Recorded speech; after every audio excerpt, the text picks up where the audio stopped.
시간에는 지금 우리가 몇 시간에 걸쳐서 언어 이야기들을 좀 하고 있잖아요. 그래서 오늘 연장선상에서 탈식민과 국제표준을 향한 언어적 열망이라는 주제로 이야기를 해보겠습니다. 지난번에 우리가 근대라고 말할 수 있는 그 일제강점기 기간 동안에 어떠한 언어적인 환경에 있었고 또 표준어 담론이 활발하게 이루어지면서 중앙어 또 표준어 이런 설정에 따른 언어적인 위계관계가 지역적인 헤게모니 성격으로까지 나타난다. 그 언어 체계 자체가 권력적인 위계관계를 내포하고 있는 것이다. 이런 내용을 살펴봤었죠. 오늘은 이제 조금 다른 이야기입니다. 연장선상에 있기는 하지만 자, 에스페란토 얘기를 하려고 합니다. 에스페란토 뭔지 알고 있나요? 봤죠? 들어본 사람 많죠? 자, 에스페란토는 국제 공용어라고 이야기할 수 있는데요. 자연어, 우리 한국어는 자연어죠. 그 한글은 창제되었지만 우리가 쓰는 언어 자체는 자연적으로 만들어진 것이다. 어느 순간 우리가 이런 말을 만들자라고 만들어진 것이 아니라 자연어인데 이 국제 공용어인 에스페란토는 어느 순간에 인위적으로 사람에 의해서 만들어진 인공어입니다. 인공어. 그리고 인공어라고 표현하고 있고요. 1887년에 만들어졌어요. 어떤 목적으로 만들어졌느냐? 전 세계가 하나의 언어를 쓰면 얼마나 좋을까라고 하는 아주 꿈 같고 이상적인 목적으로 만들어진 언어인 거죠. 보통 원래 서양의 신화적인 관점에 의하면 인류가 맨 처음에는 언어가 하나였다고 하잖아요. 그런데 이 인류가 신의 권위에 도전하면서 계속 건물도 높게 짓고 막 그런 신의 권위에 계속 도전하는 행태들을 보이니까 신이 다 인류를 찢어놓고 언어를 다 다르게 쓰게 만들었다. 이런 이야기가 있는데 신화적인 이야기인데 인류가 다 다른 언어를 씀으로써 발생하는 많은 문제점들이 있다는 거죠. 그런 문제의식을 바탕으로 하나의 언어를 쓰게 되는 꿈 같은 일을 바로 에스페란토를 통해서 이룩하자라고 하는 관점으로 만들어진 겁니다. 그런데 우리나라에서는 한국에서는 1920년대부터 이 에스페란토 열풍이 불게 됩니다. 지금도 에스페란토를 쓰는 사람들이 있죠. 많지는 않는 것 같지만 이 에스페란토 열풍은 사실 1920년대가 근대화가 아주 급속도로 진행되던 시기였기 때문에 이 시기에 발맞춰서 생긴 거겠죠. 이 에스페란토 열풍이라는 게. 우리 한국에서는 이 에스페란토 열풍을 주도한 것이 우리가 지난 시간에도 지지난 시간 살펴봤던 김억입니다. 김억, 시인 김억. 이 김억을 중심으로 이 에스페란토에 대한 열풍이 우리나라에 한국에 불었는데요. 김억이 문인이잖아요. 시인이기도 하고 번역가이기도 하고 또 문학 이론가이기도 하고 이랬기 때문에 문학계를 중심으로 이 에스페란토 운동, 여기 운동이라는 표현을 썼습니다. 이 운동은 그 성격이 캠페인의 성격이잖아요. 행동이잖아요. 행동. 그래서 이 에스페란토를 써야 된다. 쓰는 것이 좋다라고 하는 운동적인 성격으로 전개된 것이 바로 1920년대와 30년대 한국에서 일었었던 에스페란토 열풍의 내용입니다. 자, 여기 뭐라고 써 있잖아요. 이게 바로 이제 에스페란토어로 뭐라고 썼냐면 이 내용을 쓴 거예요. 제가 간략하게. 저는 아쉽게도 에스페란토어를 하지 못하기 때문에 챗 GPT에게 1920년대부터 한국에서 에스페란토 열풍이 불었는데 그 운동은 김억을 중심으로 전개되었다. 이걸 에스페란토어로 좀 써줘라고 했더니 이렇게 하고 멋이라고 막 얘기하더라고요. 자, 요겁니다. 요거. 우리는 실제로 에스페란토를 알아듣진 못하지만 자, 이 어떠한 활동을 통해서 김억이 에스페란토 열풍을 주도하고자 했느냐, 운동적인 성격을 가지게 되었느냐. 이게 1924년 조선일보의 지면입니다. 뭐라고 써 있냐면 에스페란타 카테드로라고 써 있죠. 그리고 그 밑에 에스페란토 강좌 1 이렇게 써 있습니다. 그리고 김억 이렇게 써 있어요. 자, 이 강좌를 아예 신문 지면에 연재하기 시작했다는 거예요. 1924년에.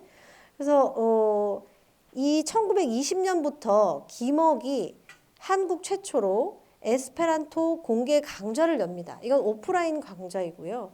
지금 24년에 여러분이 보고 있는 이 조선일보 지면은 지상 강좌죠. 신문과 그다음에 온오프를 다 온라인이라고 하긴 좀 뭐한데 지면과 실제 대면 강좌에서 모두 에스페란토를 가르치려고 시도했던 것들이 나타나 있습니다.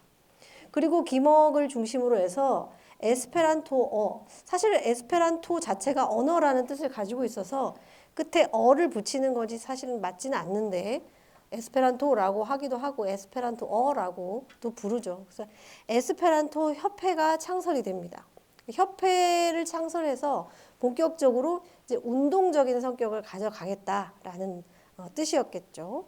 그래서 이 지금 지면에서 본 것처럼 신문이나 잡지에 에스페란토 고정 코너들이 운영이 되게 됩니다. 그러니까 매체를 중심으로 확산을 시키고 싶어 했던 거죠. 그리고 여러분 영어 말하기 대회 뭐 이런 거 많이 하잖아요.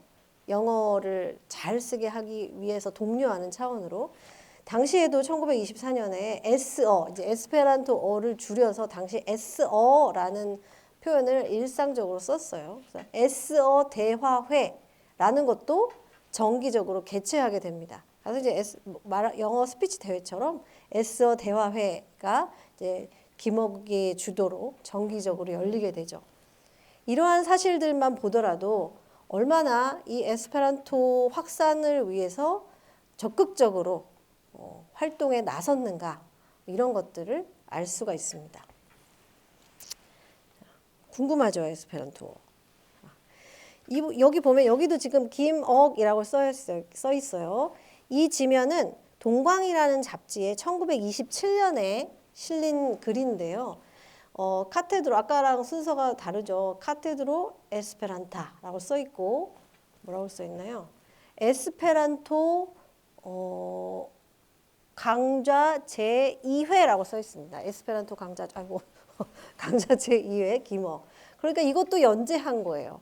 근데 아까는 1924년에 조선일보 지면에는 에스페란토어는 뭐고 왜 써야 되고 특징이 뭐고 이런 1회 글의 성격, 그러니까 소개하는 성격이 좀 강했다면 27년쯤 되면 여기 내용 자세히는 안 보이지만 구체적인 언어의 특성이 되게 이제 기본적인 우리 의문에서부터 설명이 되고 있어요. 뭐 바와 아는 뭐라고 읽고 비는 뭐라고 읽고 모음은 어떻게 되고 있고 자음 체계는 어떻게 되고 있고 이런 것들을 상세하게 싣게 됩니다. 그러니까 정말 어학 강좌를 넣은 거예요. 새롭게 언어를 배워라라는 측면에서 배우고 싶지 않나요? 별로? 영어 하기도 힘들죠. 자, 여러분에게 질문을 하나 던질게요. 여기 우리 오늘 오픈 채팅방을 활용할 수 있는 기회를 여러분한테 드릴게요. 이 질문입니다. 김억이 에스페란토에 이토록 진심이었던 이유는 무엇일까? 오픈 채팅방에 한번 짐작을 써보세요. 정답은 없고 우리가 생각을 해보자는 거니까 오픈 채팅방에 여러분이 생각나는 대로 올려주세요. 적당한 오픈 채팅방 글이 찼다 생각하면 다음으로 넘어가겠습니다. 당시에 그 여러 문학 사조, 근대 문명이라고 할 수 있는 것들이 조선 사회에 대거 물밀듯이 들어오게 되잖아요. 그래서 여러분이 들어봤던 상징주의, 낭만주의, 초현실주의, 뭐 신고전주의 온갖 것들이 다 들어옵니다. 계급주의, 사회주의 뭐 이런 것들을 포함해서 당시에 이러한 근대 문물의 제일 앞단에 서 있었던 사람들을 우리가 통칭 모던보이, 모던걸 이렇게 불렀었잖아요. 이 사상적인 측면에서의 모던보이, 모던걸들이 가장 앞장서서 이러한 해외의 사조들, 세계적인 사조들을 받아들였던 사람들이죠. 오피니언 리더들이었던 거예요. 이 오피니언 리더들이 이러한 사조들을 받아들일 때에는 해외에서 이런 것들이 지금 유행하고 있다. 이걸 소개해주는 목적이 굉장히 강했어요. 그걸 알리고 싶어 했어요. 그래서 해외 문학의 현황에 대해서 자담회도 많이 열리고 그걸 소개하는 글들도 많이 실렸죠. 그런 글들을 좀 들여다보면 어떠한 욕망이 좀 있냐 하면 그 오피니언 리더들이 가질 수 있는 자부심이 좀 드러나거든요. 어떠한 자부심이냐? 난 이런 걸 알아. 알려줄까? 이런 게 들어있는 거예요. 나는 외국에 가서 이런 것들을 배워왔어. 알려줄까? 이런 욕망들이 좀 들어있어요. 근데 김억의 경우에는 물론 상징주의를 우리나라에 처음 소개한 부류 중에 하나도 김억이었고 알려주고 싶어 했죠. 그런데 이 에스페란토에 관한 한 그냥 알려주는 수준을 김억은 넘어 있었어요. 앞에 활동들을 보면 에스페란토라는 게 있어. 신기하지?를 넘어서 우리가 적극적으로 사용해야 한다는 거를 그냥 말로 역설하는 게 아니라 앞장서서 실천한 사람이었거든요. 왜 그랬을까 하는 점을 우리가 생각해 보자는 겁니다.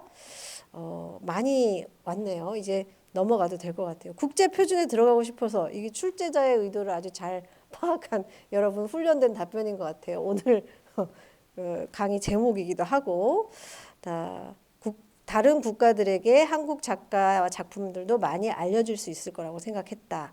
세계 공동체를 묻기 위해서다. 국제 표준에 맞춘 새로운 군대화를 원했기 때문이다. 조선어도 일본어도 아닌 새 언어로 표현하고 싶어 했다. 식민 지배와 관련된 거. 제가 제목에 너무 많은 정보를 노출한 것 같네요. 자, 여러분은 출제자의 의도를 파악하는 훈련이 너무 잘 돼 있어서 자, 어떤지 한번 볼까요? 오늘은 김억이 아까 제가 얘기한 대로 여러분 이거 쓰느라고 잘 들었을지 모르겠는데 그냥 나 이거 알아. 나 새로운 거 배워왔어. 이런 차원을 넘어서서 사용하자. 사용해야만 해. 이런 것들이 이 글을 쓰는 목적 그리고 김억이 활동했던 목적이었기 때문에 김억이 에스페란토에 관련된 글 발표한 것들을 읽어보면 독자들이 이해하기 쉽게 쓰여 있어요. 우리가 이 당시의 비평문들, 이론에 관한 글들을 보면 되게 읽기 어렵거든요. 어려운 것들도 많고 그리고 또 설익은 것들 사실 좀 그 당시에 이미 막 들어오는 시점이기 때문에 체계적으로 정리되었다기보다는 일본을 거쳐서 우리나라로 어떤 사조나 이론들이 들어오면서 약간 설익은 상태로 들어와서 좀 정리되지 않기 때문에 어려운 측면도 있어요. 그런데 김억의 글은 에스페란토에 관한 글은 조금 결이 달랐습니다. 그래서 전체를 다 한 편의 글을 읽을 거예요. 제가 우리 이 수업에서는 부분 정말 일부만을 발췌해서 소개할 수밖에 없어서 간혹 좀 아쉬운 경우가 있었는데 오늘 이 글은 여러분이 이해하기에도 쉽고 한 시간에 읽기에는 다소 길지만 그래도 길어도 긴 것 같지 않을 만큼 이해가 잘 될 수 있는 글이기 때문에 오늘 오랜만에 AI 성우 한 분을 모셨습니다. 자, 같이 읽어볼게요. 일단 조각조각 끊어져 있기 때문에 잘 보이지 않으면 그냥 소리만 들어도 될 것 같습니다.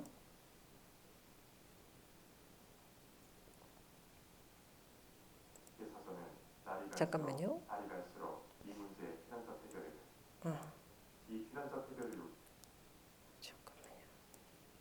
반만하여도 이 문제를 여러분 앞에 제출하지 않을 수가 없게 되었습니다. 더욱이 최근의 세계사전은 날이 갈수록 달이 갈수록 이 문제의 필연적 해결을 강제합니다. 이 필연적 해결을 요구하는 문제 국제 공통어의 문제는 우리 조선을 제외하고는 유럽 또는 남북 아메리카, 더 나아가 일본, 중국에서는 공명하는 해결을 얻어 꽤 실현됨에 따라 일본에서는 이번 의회까지 제출되어 그 운동이 하루하루 기운차게 계속되고 있습니다. 나는 이러한 세계적 운동이라 할 만한 소식을 들을 때마다 우리 조선에도 이 운동이 멀지 않아 생겨날 것이라고 믿습니다. 하지만 불행스럽게도 이 운동은 아직 생겨나지 않았습니다. 내가 지금 이 문제에 대하여 먼저 일반 유식 계급에게 한번 생각해 보시자는 심정을 표백하려고 합니다. 이 문제는 적어도 조선의 문화 또는 실업, 더 나아가서는 세계적 사조의 수능에 큰 관계가 있다고 합니다. 이러하기 때문에 이 문제를 그대로 등한시할 수 없는 것이며 반드시 깊은 사고가 있어야 할 것입니다. 이러한 모든 것은 나로 하여금 국제 공통어에 대하여 붓을 잡게 한 바입니다. 여러분이 만일 이 국제 공통어를 조소와 경멸로 맞으며 또는 실현되지 못한 유토피아라고 한다면 나는 무엇보다도 먼저 그러한 자족의 편견을 버리고 엄정하게 또는 비판적으로 생각해 보기를 바랍니다. 우리는 더욱이 우리 조선 사람은 지금 어를 배우려 합니다. 이에 대하여 어떤 좋은 방침을 생각할 필요가 없겠습니까? 하는 것이 먼저 누구에게나 있을 줄 압니다. 이에 국제 공통어가 있었으면 하는 느낌이 있을 것입니다. 더욱이 그 공통어라는 것은 어떤 사람을 막론하고 무조건으로 채용될 만한 것이었으면 하는 것이 다원일 줄로 압니다. 말하자면 세계의 공통적 재산이라고 할 만한 어학이 있었다면 누구에게나 좋을 것이며 편리하겠습니다. 그러면 어학의 과중한 과세에 파손된 머리가 그 화액을 면할 수 있겠습니까? 생각해 봅시다. 우리는 얼마나 많은 시간과 노력을 외국어를 배우기 위해 낭비했습니까? 그리고 우리는 얼마나 외국어에 정통했습니까? 말할 것도 없이 그렇게 오랜 시간과 많은 노력을 소비한 결과 우리는 외국 사람과 만나서 외국어로 얼마만한 정도까지의 의사교환을 할 수 있는가 하고 생각할 때에는 대단히 힘들고 우습습니다. 그리고 얼마나 많은 시간과 정력 또는 금전을 외국 문서적을 번역하기 위하여 잠깐만요. 잠깐 기니까 잠깐만 끊었다 갈게요. 여기서 우리가 살짝 느낄 수 있는 바는 이거죠.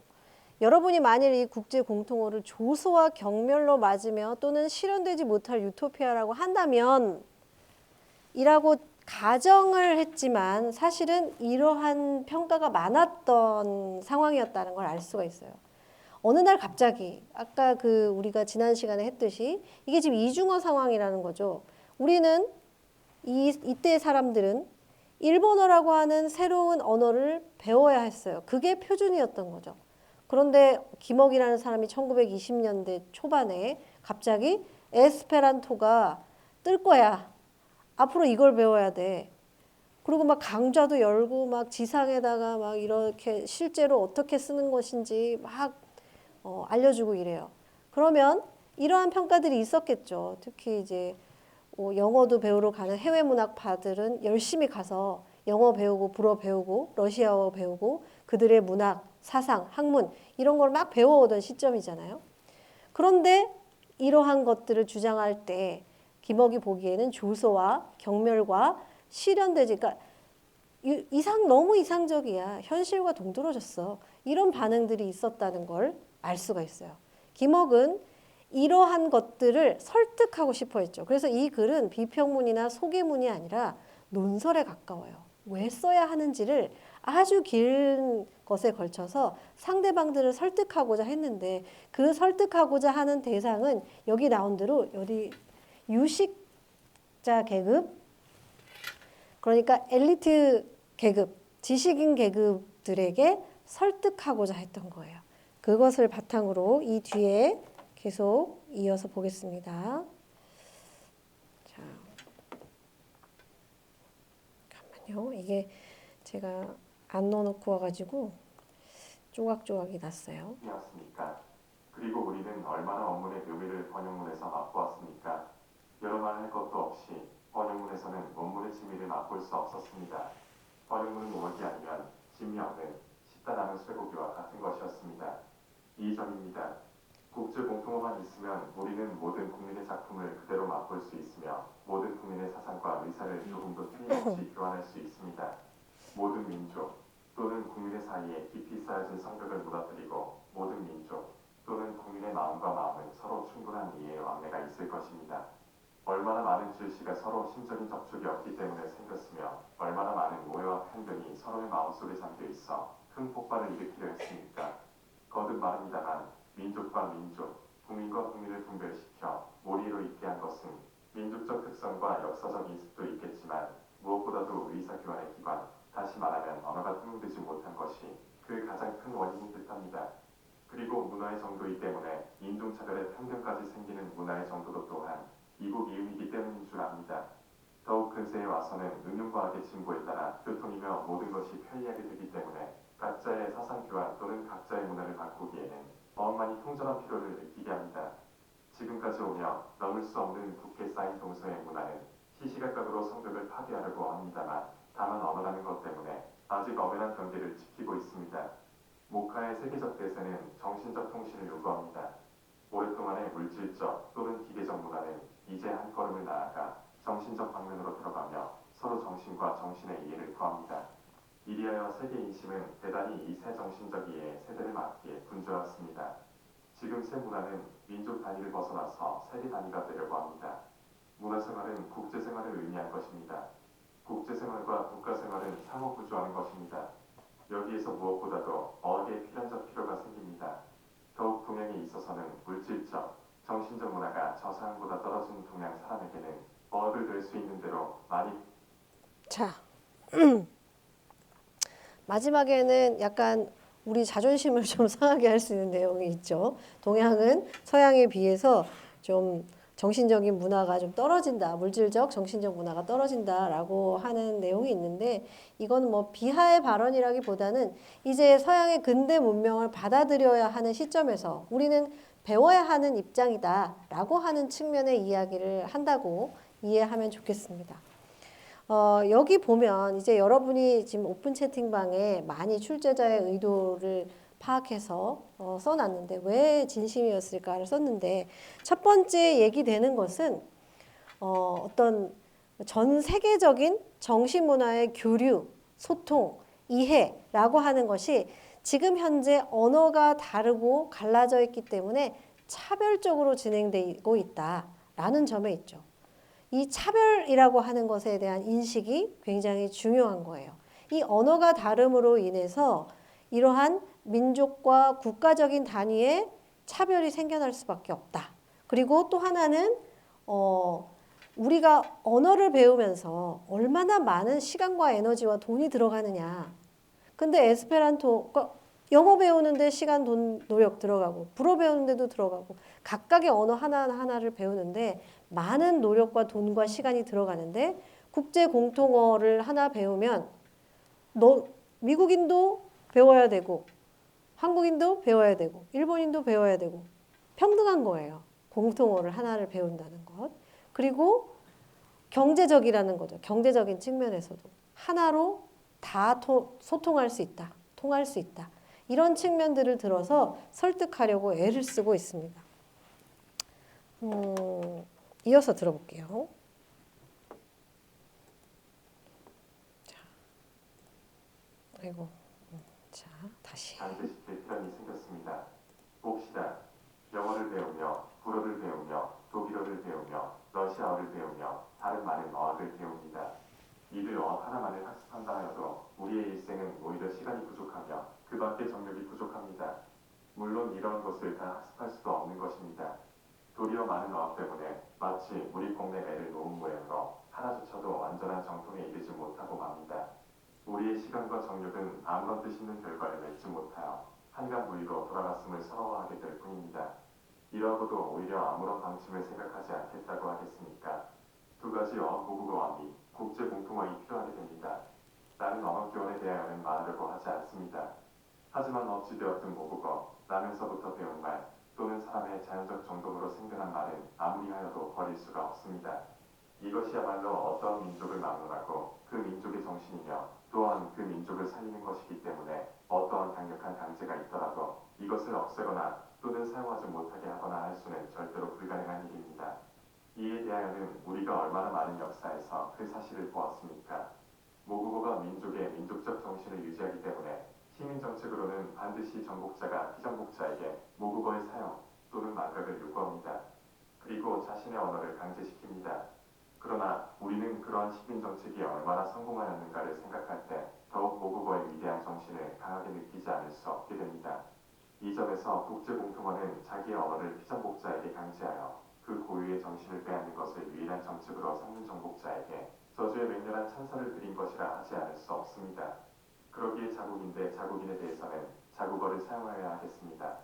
그리고 민족 대 민족 또는 국민 대 국민에 대해서는 별다르게 의사표배 또는 사상교환의 기반이 있어야 하겠다는 필요가 앞서 말한 바와 같은 문화 문제에 대하여 가장 중요한 사건이 생기는 바입니다.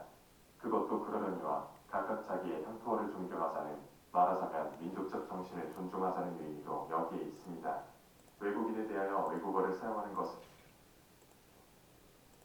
자, 이제 보다 에스페란토를 사용하자고 하는 더 근본적인 이유 같은 것이 확실하게 드러나고 있죠.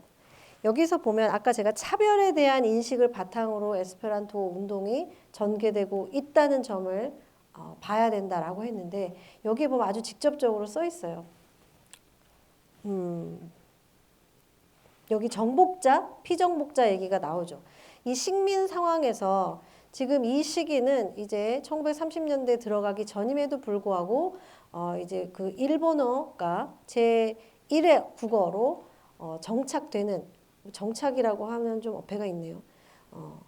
강제되는, 정책적으로 강제되는 상황에 이르렀기 때문에 그 이야기를 하고 있는 겁니다.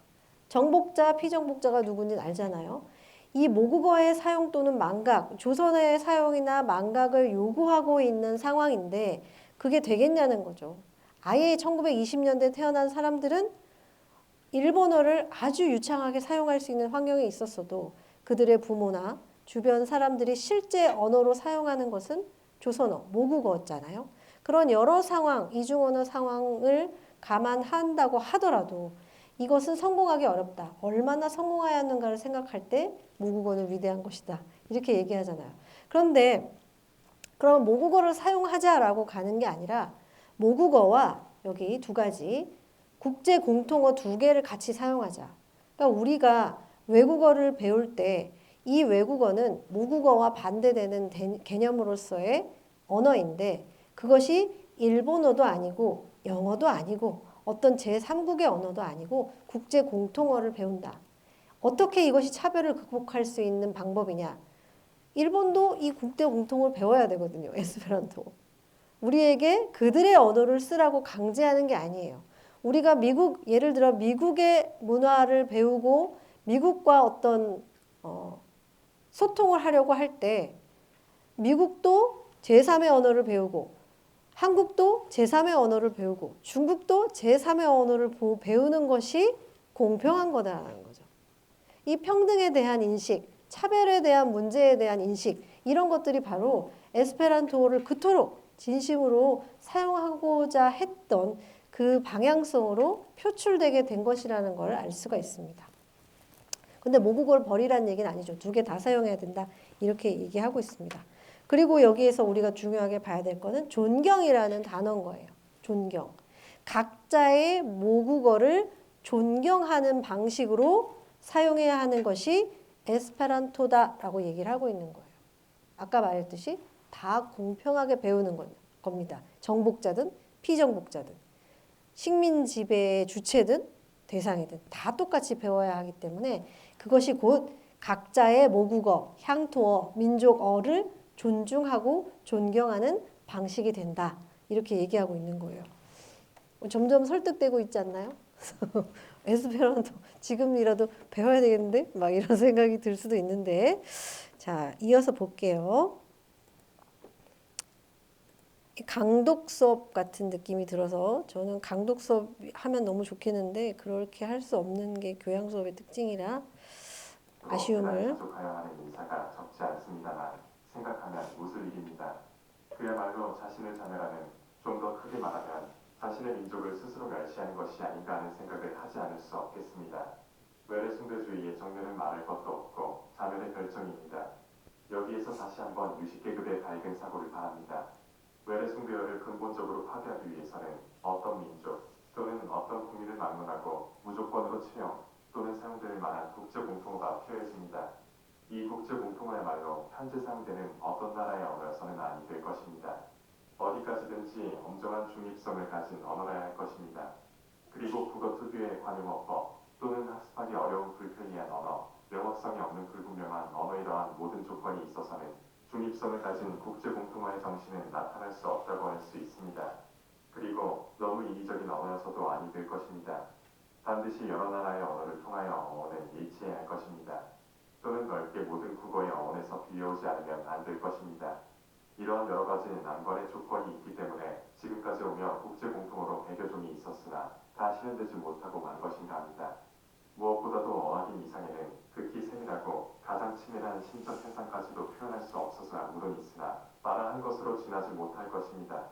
국제 공통어는 이러한 정신과 이러한 조건을 가진 언어이기 때문에 그 사명은 대단히 큰 것입니다.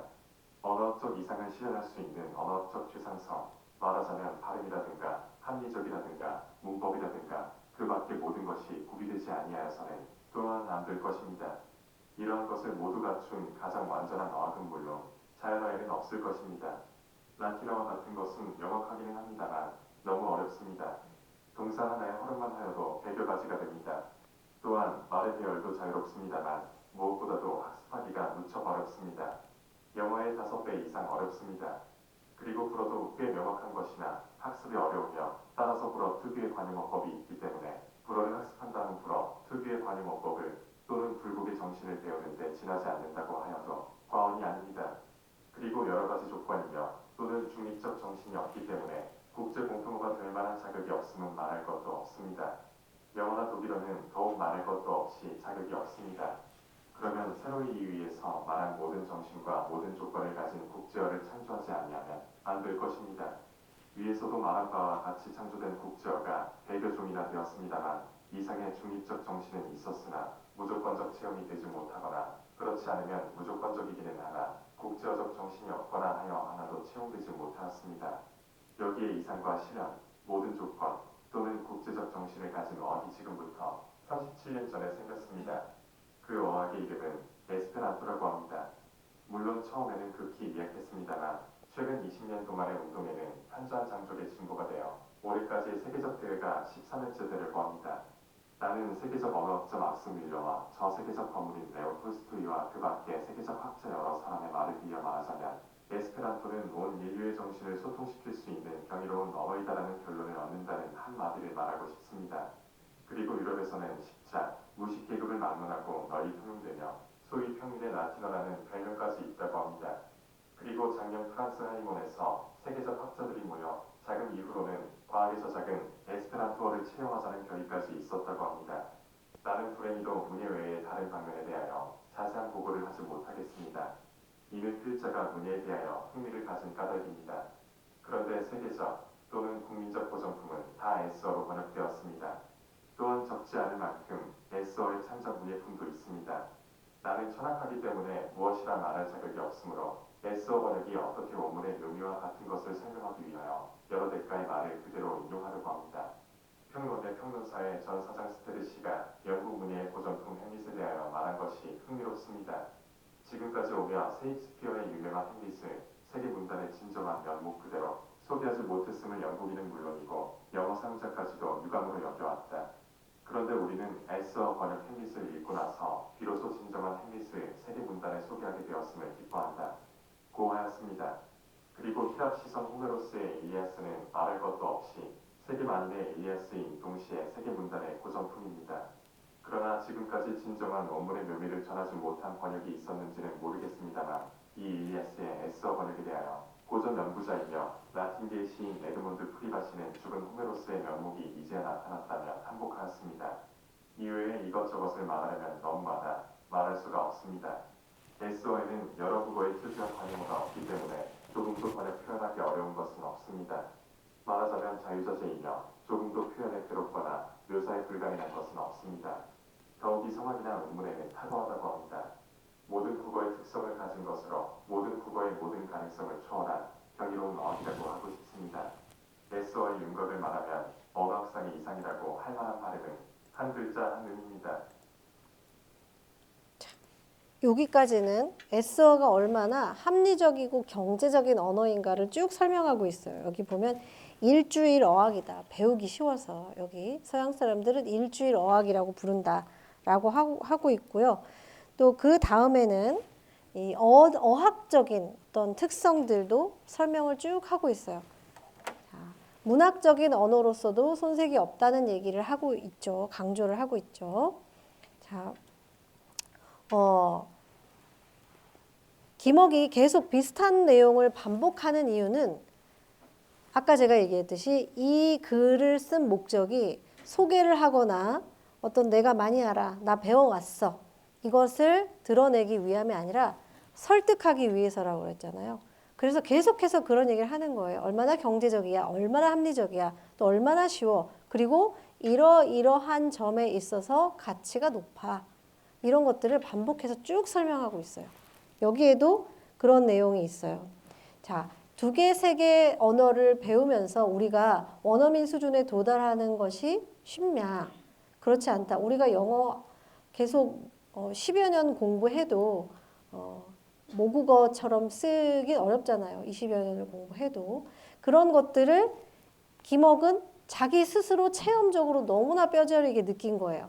당시에 이러한 문인들은 특징적으로 외국어를 공부를 많이 할 수밖에 없었어요. 번역서를 읽는 사람이 아니라 자기가 번역해서 번역서를 내는 위치에 있어야 했거든요.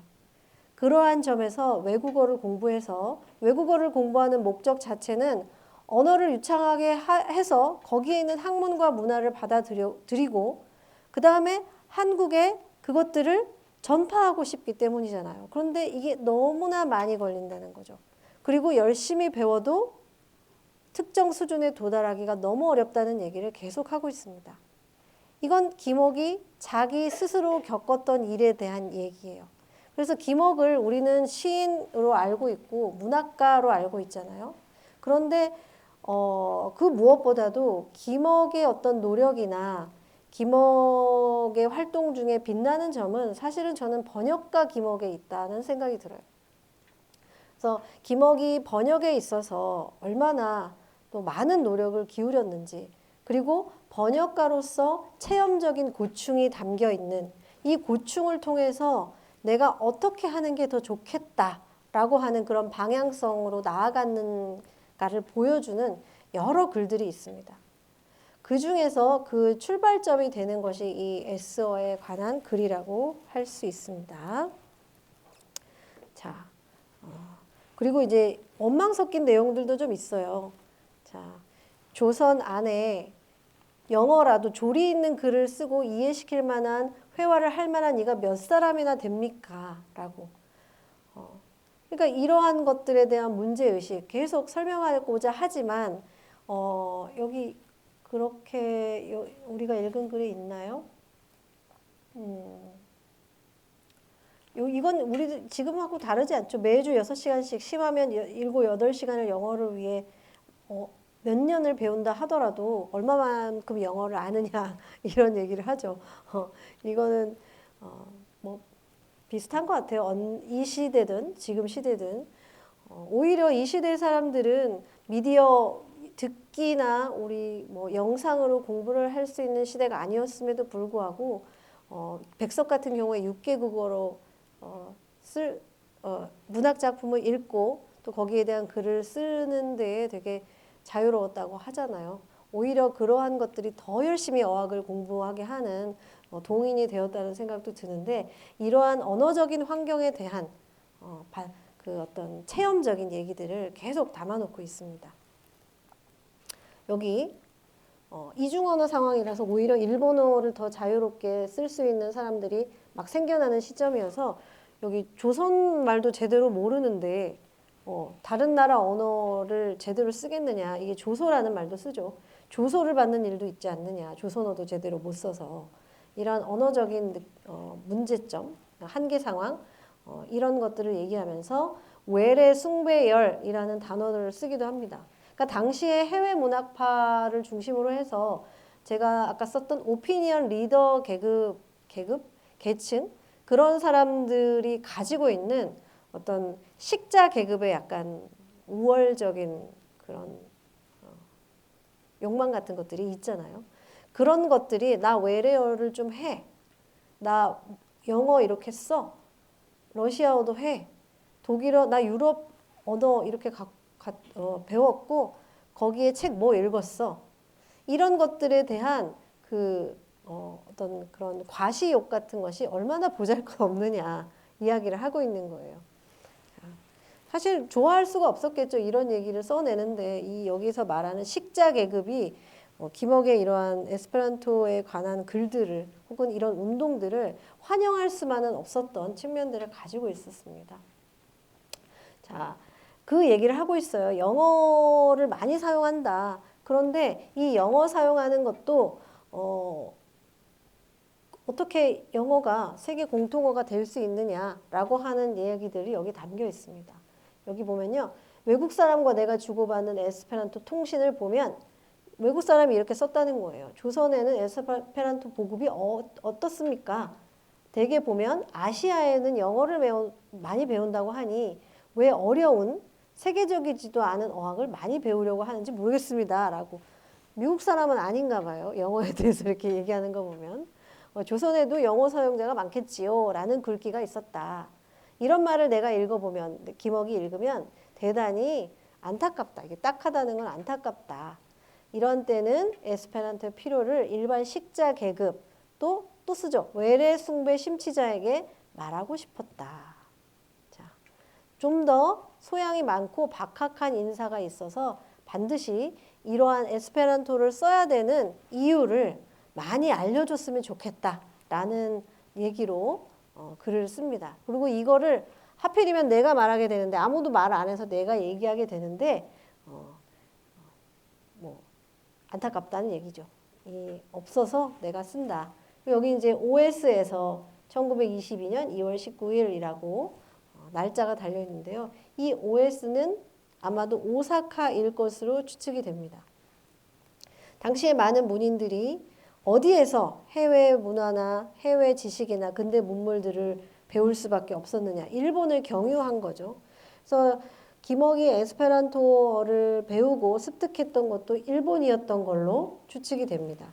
당시에 일본에서도 1920년대에 에스페란토 열풍이 불었다고 하죠.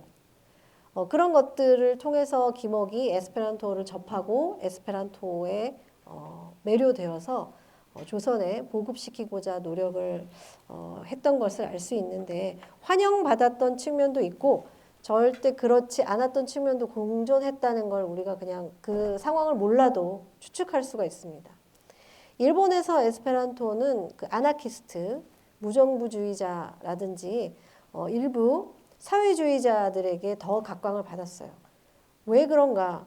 이 에스페란토라는 것이 아까 차별에 대한 인식으로부터 평등을 지향하고자 하는 목적으로 만들어진 것이었기 때문에 일본의 그 제국주의 정부가 환영할 리가 없었겠죠. 그래서 일본에서도 이 에스페란토 운동을 탄압을 하게 됩니다.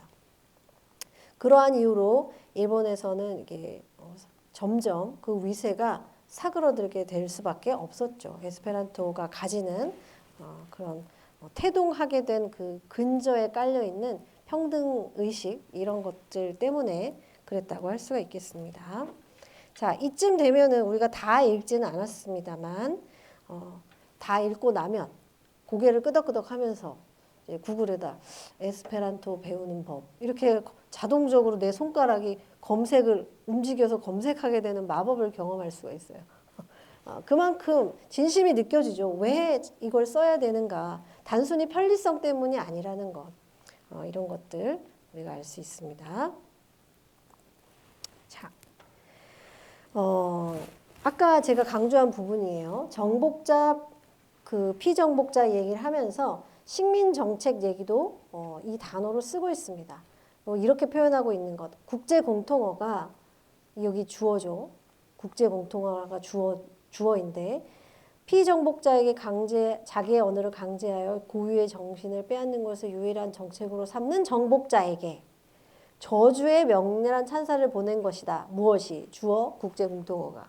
이 국제공통어가 하는 역할이 정복자에게 저주의 맹렬한 찬사를 보내는 것이다. 라고까지 이 엄청난 위상을 부여하고 있는 것을 우리가 봤고요.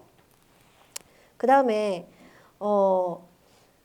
특정한 나라여서는 안 된다. 이게 차별의 인식으로부터 평등으로 나아가는 그 지향점에 해당하는 얘기죠. 이것이 왜 에스페란토 사용이 탈식민하고 연결되는가 하는 점을 또 보여주는 겁니다. 그래서 현재 사용되는 특정 나라의 언어여서는 안 된다. 그것이 미국어, 아니 영어든 일본어든 마찬가지죠. 또 중립이라는 말을 쓰고 있어요. 중립적인 언어여야 할 것인데 그 중립성을 에스페란토가 보여주고 있다. 라는 것이라고 할 수가 있겠죠. 이게 바로 김억이 표현한 대로 국제 공통어의 정신이라고 할 수가 있겠습니다.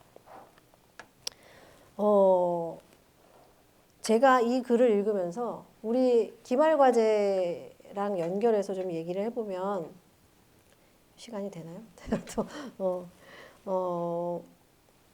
여러분에게 약간 저는 기말 과제를 통해서 던지고 싶은 질문 중에 하나가 이마든 김억이든 정지용이든 백석이든 그 시대적인 모든 상황을 그대로 두고 사람 그 20대 청년 오늘은 김억이죠. 김억을 이렇게 떼다가 24년의 상황에 딱 내려놓았을 때 어떤 사람이 될 것이냐, 무엇을 하는 사람이 될 것이냐 이런 질문을 한번 생각해 보면 좋겠는 거예요. 이렇게 떼어놨을 때, 이 딱 데려다 놨을 때 김억이 지금 이 시점에도 국제 공통어 사용을 주장할 거냐, 에스페란토 사용해야 된다 라고 주장하는 사람이 되어 있을 거냐. 이렇게 떼어서 2024년에 데려다 놨을 때 임화는 여전히 우리는 사회주의를 지향해야 됩니다. 계급 혁명을 이루어야 됩니다. 라고 주장하는 사람으로 살고 있을 것이냐 라는 궁금증인 거죠. 많은 사람들이 특히 임화의 경우에 뼛속부터 계급주의자다, 사회주의자다. 그래서 아마도 지금도 그걸 주장할 거다. 이렇게 잘못 생각하는 사람들이 많은데 그 구조를 보면요. 이 김억이 에스페란토 사용을 강력하게 주장하고 실천한 그 구조가 있죠. 구조. 그게 저는 현재의 구조와도 아주 유사하다는 생각이 드는 게 있어요.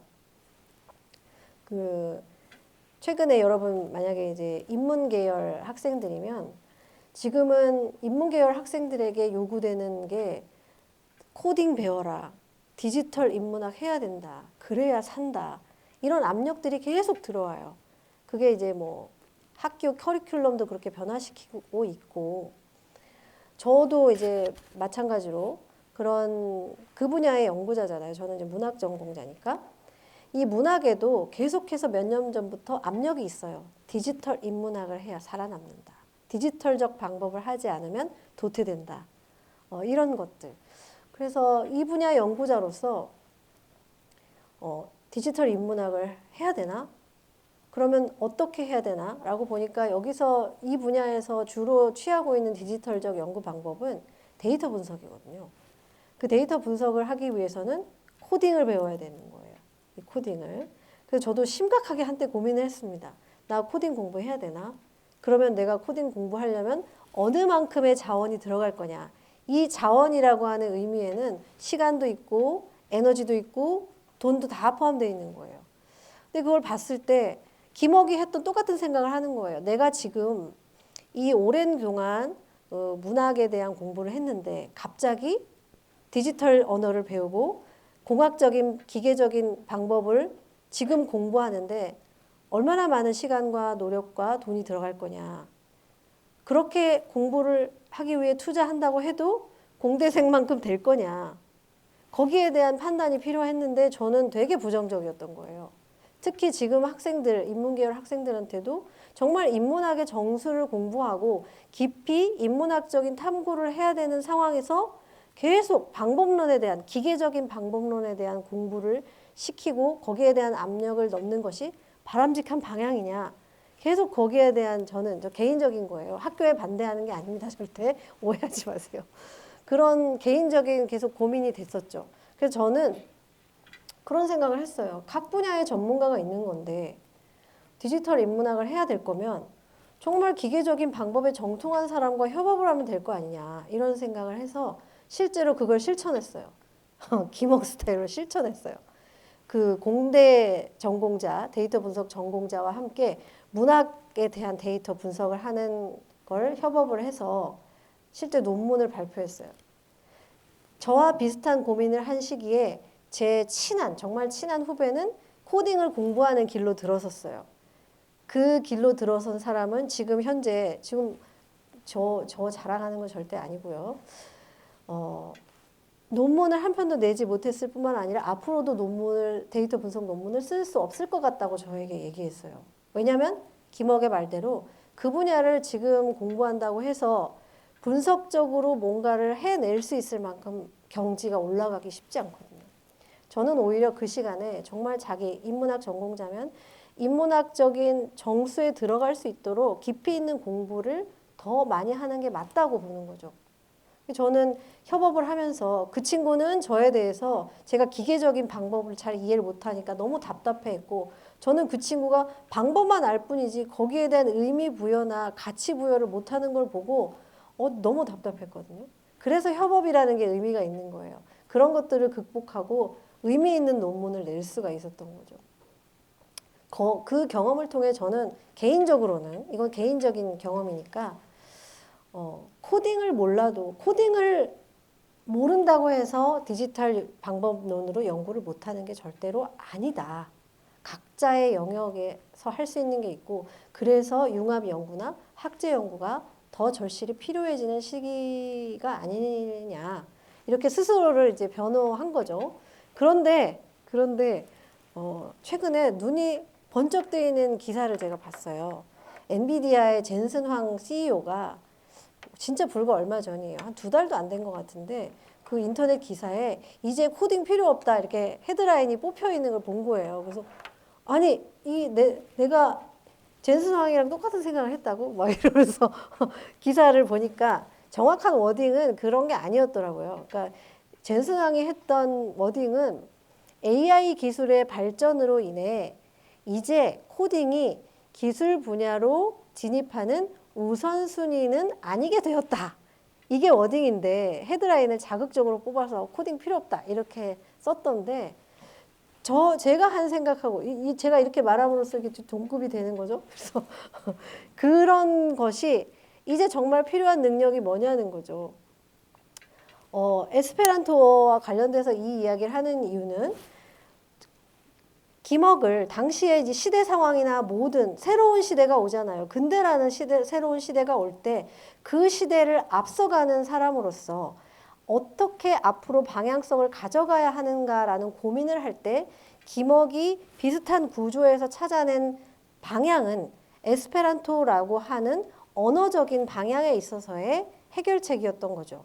김억을 똑같이 이렇게 떼갖고 와서 현재 상황에 딱 내려놓았을 때 이 구조에서 김억이 찾아가는 방향성이 어디일까? 이런 걸 생각해 봤을 때 김억이 오히려 지금 2024년의 김억은 챗 GPT와 AI를 활용해서 우리 언어적인 혁명을 이루어야 된다라고 주장하지 않을까? 그 시대에 김억이 했던 이러한 주장은 지금 시대, 우리도 AI 시대, 디지털 시대라고 하는 새로운 시대의 도래를 맞고 있잖아요. 그들에게 근대라는 시대가 온 것처럼 우리에게는 AI 시대, 디지털 시대라는 새로운 시대가 오잖아요. 그 상황에서 어떠한 혁명적인 미래상을 개척하고 방향성을 찾아 나갈 것이냐 하는 고민이 그들에게 있었고, 우리도 그 비슷한 고민 속에 있는 거죠. 그래서 저는 그냥 김억이라면 지금 시대에 에스페란토가 아닌 챗GPT나 AI 사용이나 이런 걸 주장하는 가장 첨단의 오피니언 리더로 살고 있지 않을까, 이런 또 생각을 해봅니다. 저는 MBTI의 N이거든요. N. S가 아니라 여러분 눈치챘겠지만 이러한 것들이 여러분의 기말 과제 속에 되게 유연하고 창의적인 생각으로 담겼으면 하는 마음입니다. 좀 얘기가 길어졌죠? 자, 이것도 아까 강조하고 싶은 내용 중에 하나였습니다. 이거는 이제 같은 지면은 아니고 동아일보 지면이었고요. 자, 24년에 쓴 이 글을 보면 S의 필요성을 이렇게 정리하고 있습니다. 이렇게 정리를 해놨어요.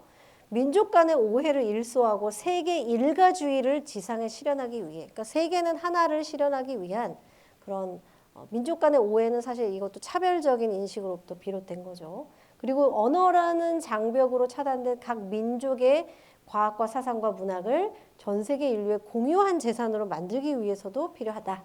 세 번째, 이거는 이제 이거 중요한 겁니다. 탈식민하고 연결되는 것. 약소민족으로서 강대국의 국어를 학습하고 사용하는 수치와 곤란을 제거하고 라고 했어요. 수치라는 것은 이때를 체험한 언어적인 수치를 체험한 사람으로서 경험자로서 할 수 있는 쓸 수 있는 단어인 거죠. 이 수치와 곤란을 제거하고 이민족 간의 공통한 제3어를 교통하기 위하여 네 번째 조선의 세계문화를 수입하기 위하여 다섯 번째 S어가 10년 내로 완전한 국제어가 될 것이므로 이 예상은 물론 틀렸지만 이 네 가지들은 여러분이 지금 오픈 채팅방에 올려놓은 내용과 대동소이하죠. 이런 이유다라고 명시를 했습니다. 자, 김억의 실천은 문학적인 실천으로 이어지게 되는데요. 여러분 들어봤을 법한 페어라고 하는 잡지가 있어요. 들어봤죠? 이 페어라고 하는 것의 창간호 표지입니다. 표지. 한자로 되어 있는데 창간호 써 있고요. 제1권 제1호. 여기 라 루이노라고 써 있어요. 라 루이노. 이게 바로 에스페란토였던 거죠. 이 페어라는 잡지는 국제 공통어 운동이 가시적으로 드러난 것. 그러니까 김억이 앞장서서 이 페어라는 잡지를 통해 에스페란토로 창작된 문학 운동을 벌인 거예요. 이 표지에 아예 이렇게 라 루이노는 페어라는 뜻이거든요. 에스페란토로. 이렇게 써놓은 겁니다. 자, 여기 보면 김억이 에스페란토로 라 루이노라고 하는 시를 쓴 거예요. 시인 김억의 시는 우리가 잠깐 본 적이 있듯이 그렇게 뭐 정말 뛰어나다라고 할 수는 없지만 그 운동적인 성격으로서의 가치를 가지고 있어요. 여기 보면 에스페란토어로 아예 발표가 됐거든요. 한글이 북이 됐냐? 그렇지 않았어요. 그냥 에스페란토만 쓴 거예요. 궁금할 것 같아서요. 제가 여기다 챗GPT한테 읽어달라고 했어요. 제가 못 읽어서. 그랬더니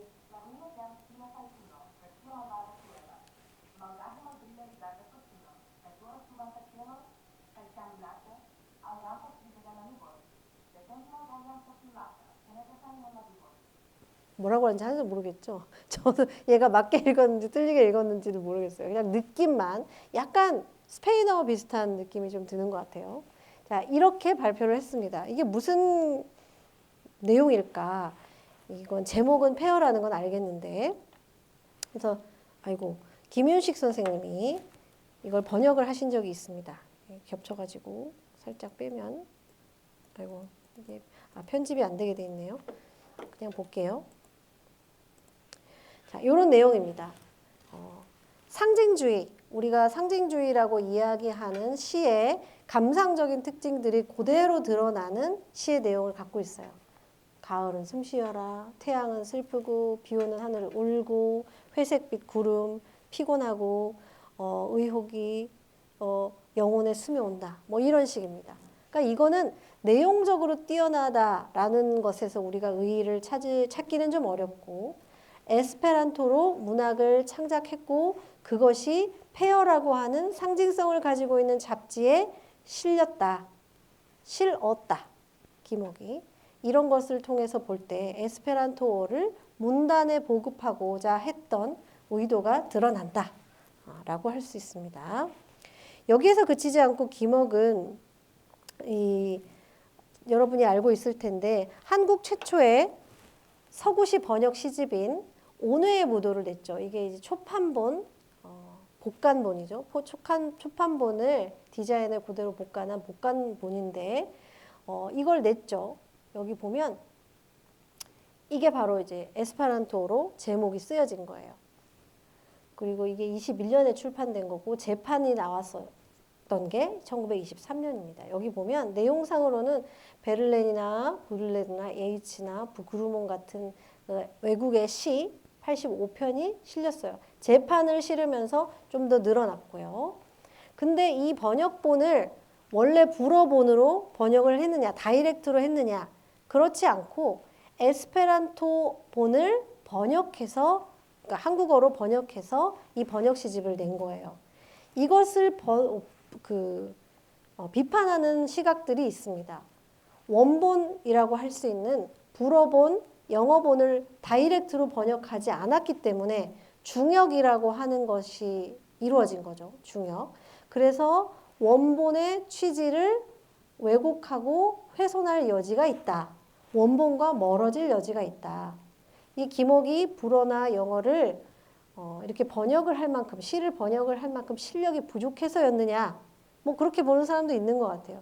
그런데 김옥의 이런 에스페란토와 관련된 글들을 보면 실력이 있고 없고를 떠나서 에스페란토어 본을 번역을 한 이유가 분명하다는 거예요. 아까 우리가 살펴봤죠.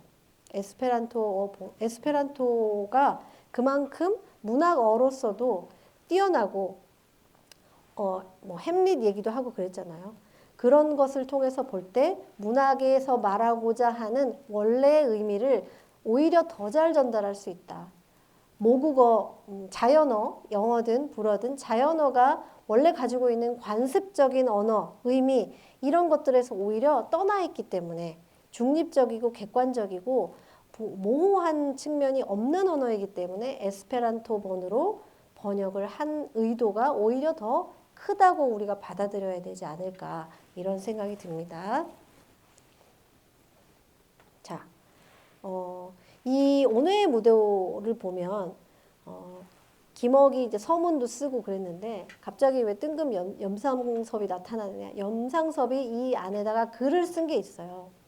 우리 뭐 그 시집이나 문학 작품이나 책들 보면은 누가 썼을 때 동료들이나 평론가나 이런 사람들이 관련된 글들을 붙이기도 하잖아요. 그런 식으로 이제 글이 붙어 있는데 이 염상섭의 글을 한번 보겠습니다. 우리 그냥 어려운 한자 단어들이 있긴 한데 느낌만 한번 보라고. AI 성우 모신 김에 귀한 영의 끊임없이 태국령을 불어넣으며 몸에 닿는 젊은 가슴에 따뜻한 폼을 보내는 오직 한편의 시밖에 무엇이 또 있으랴. 만일 우리에게 시골 없었다면 우리의 영은 졸음에 쓰러졌을 것이며 우리의 고뇌는 영원히 그 호소의 발을 잊어버렸을 것이 아닌가. 이제 군이 반생의 사업을 기념하기 위하여 언더 남구에 여러 아리따운 시인의 생명의 다치어 읊어진 주부분을 모아 여기에 이름지어 오늘의 무도라 하니 이 어찌한가 우리 군단의 경사에 따르니라. 우리의 영은 이로 말미암아 지나간 졸음을 깨우게 될 것이며 우리의 고민은 이로 말미암아 그윽한 위무를 받으리로다. 오늘의 무도 끝없는 몸에 찢기는 가슴을 안고 춤추는 그 정형이야말로 이미 한편의 시가 아니고 무엇이냐. 그러하다 근대의 생을 누리는 사람도 번데 고안에 춤을 추지 아니하는 이 그 누구냐. 쓴 눈물에 숙인 붉은 입자를 목련 아래 감추고 아직도 오히려 무곡의 화의 속의 자아를 의지하지 아니하면 아니되 검은 운명의 손에 끌려가는 것이 근대인이 아니고 무엇이야. 검고도 밝은 세계, 검고도 밝은 흉이는 이 근대인의 심정이 아닌가. 그러나 이것은 결코 인생을 희롱하며 자기를 달대함이 아닌 것을 깨달으라. 세계인은 삶을 위한 여, 생을 광열적으로 사랑함으로써니라. 오늘의 무도 이 한 번은 실로 그 공연한 우리의 환락에 쌓인 예시의 영들이며 같은 때 우리의 위안은 오직 이 영혼이 감추었으리로다. 군이여 나는 군에 건악한 역필로 꿰어 맺은 이 한 줄기의 추억이 무도장에 의로히 서 있는 나의 가슴에 내리울 때 행복을 간절히 기다리며 또한 황막한 태연 위에 한 뿌리의 푸른 엄에 넓고 깊은 생명을 피노라. 너무 비장하죠. 그 동료 문인이 엄청난 저작 번역서를 낸 거예요. 이게 처음 나왔다고 생각해 보세요. 우리 없었던 게 나왔잖아요. 최초의 서구시 번역 시집을 냈다. 엄청난 일이죠. 그것에 대한 찬사가 담겨 있고요. 이 찬사 속에는 이 근대의 생을 누리는 사람으로서의 번뇌 이런 것들이 드러났다는 것이 우리가 이 글을 함께 읽는 좀 의미가 되지 않을까 싶어서 여러분한테 보여드립니다. 근대라는 시대가 왜 이렇게 이 사람에게 이들에게 번뇌와 고통에 춤을 추는 것으로까지 인식이 되었느냐. 이 변화 속에 있다는 것은 변화라는 건 굉장히 불안정한 에너지예요. 우리가 변화를 왜 두려워하느냐. 나이가 들수록 보수의 성향이 강해지고 왜 보수의 성향이 강해지는 사람이 변화를 두려워하느냐. 불안정성이 높기 때문이거든요. 이 시대가 바뀐다는 것. 아까 제가 인문학, AI 시대 뭐 이런 얘기를 했는데 그 시대가 AI 시대로 급속도로 바뀌면서 우리는 왜 마음속에 불안한 마음을 갖게 되느냐. 이 변화의 에너지 때문이거든요. 이 변화의 불안정성. 특히나 이 변화가 각종 식민지 지배로 인한 여러 가지 어둡고 불안정한 압박의 형태를 동반하고 왔을 때 이들에게 느껴지는 것이 이 염상석이 표현한 번뇌, 고환의 춤, 뭐 이런 것들, 자기를 자기함이 아닌 거다. 이런 언어의 유의도 있는데 자기를 자기한다는 건 스스로 뭐 자기 포기 뭐 이런 거잖아요. 이런 것이 아니다. 이 안에는 아까 김억의 시 라루이노를 봤을 때 엄청나게 감상적이고 또 말 그대로 폐허 같은 느낌이 있었는데 이것은 그대로 우리가 폐허 속에 있자. 우리가 자기를 자기하는 것이 아니라 오히려 삶에 대한 열광적인, 광열적이라고 써 있는데 열광적인 사랑의 산물이다라는 점을 염상섭이 김억 대신 이야기해 주고 싶었지 않았을까 이런 생각이 좀 들었습니다. 자, 정리하면 일제강점기 김억을 중심으로 한 에스페란토 운동의 의의는 이렇게 될 것 같습니다. 식민의 언어를 뛰어넘어서 세계의 언어로 세계 속에 한국, 자기 조국을 올려놓고 싶어 했다. 그 방안이 바로 에스페란토 사용이었다라고 할 수 있고요. 김억의 글에서도 볼 수 있듯이 당시에 현실성 없다. 비난과 조소 이런 표현을 썼잖아요. 허무맹랑하고 현실성 없다는 비판을 받았다. 그래서 김억이 계속 그런 얘기를 해요. 난 어학적인 목적으로만이 아니라 문학적으로도 에스페란토가 정말 뛰어난 언어다라고 하는 걸 곳곳에서 설득하고자 많이 애를 썼던 것이 보입니다. 우리가 오늘 수업 시간에는 한정적인 글밖에 볼 수 없었지만 그래서 조선의 문학을 위해 국제 공통어를 주장하는 것이다 라고 계속해서 반복적으로 이야기를 했습니다. 그리고 특히 시에 적합하다. 그래서 당대 지식인들을 이러한 글로써 설득하려고 애를 썼습니다. 따라서 이러한 점을 볼 때 국제 공통어는 조선 문학이 언어적인 근대성, 세계적인 보편성, 그리고 탈신민성을 동시에 함의하고 있었다.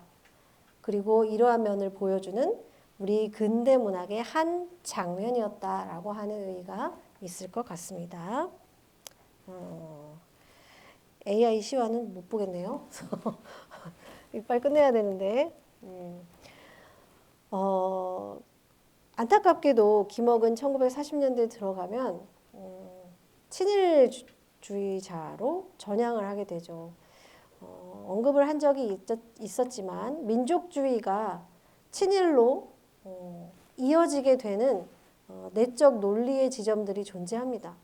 그런 것들을 보여주는 것이 또 김억의 사례가 아닌가 싶어서 굉장히 좀 씁쓸하기는 한데 우리는 이제 그 결과 친일이냐 아니냐 끝까지 친일을 했느냐 뭐 반일을 하다가 친일을 했느냐 뭐 이런 점보다는 그 과정에서 이 근대라는 시기에 이들이 어떤 이유에서 어떠한 내적인 근거를 가지고 이러한 것들을 했느냐라고 하는 그 도상에서의 어떤 의미들을 찾아가는 것, 있는 그대로 보는 것이 우리가 해야 될 일이 아닌가라는 생각이 듭니다.